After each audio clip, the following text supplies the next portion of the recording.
So you're thinking about traveling to Nepal, but you need a visa? Well, let's talk about the 3 easy steps you need to take to get your visa on arrival. Step 1, apply for the visa at the kiosk, or scan the barcode from your cell phone for the online visa application.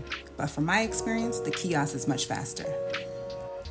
So you have 3 options to choose from: 15 days, 30 days, or 90 days. 15 days costs $30, 30 days costs $50, and 90 days costs $125.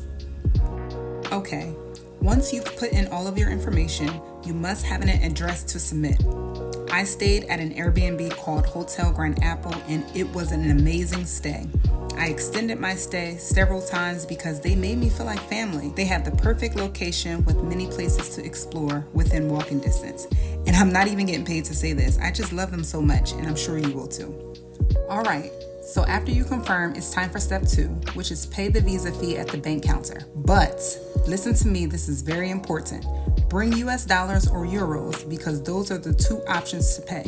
It clearly shows that they take Visa and MasterCard, but if you arrived on a day like me when their system is down, they will only take cash. So save yourself from having to get hit with ATM fees. And for the last and final step, proceed to the visa counters and stand in the line that says Visa on Arrival. Be sure to have your passport, flight ticket, and visa receipt ready. And that's it, you're all set. If you want to get a SIM card at the airport, all you need is a passport photo if you don't want to be charged extra, and then they'll give you a reasonable plan for either 7 days, 15 days, or 28 days, but the cost will change depending on your gigabyte choice. Hope this was helpful. Thank you for watching and safe travels.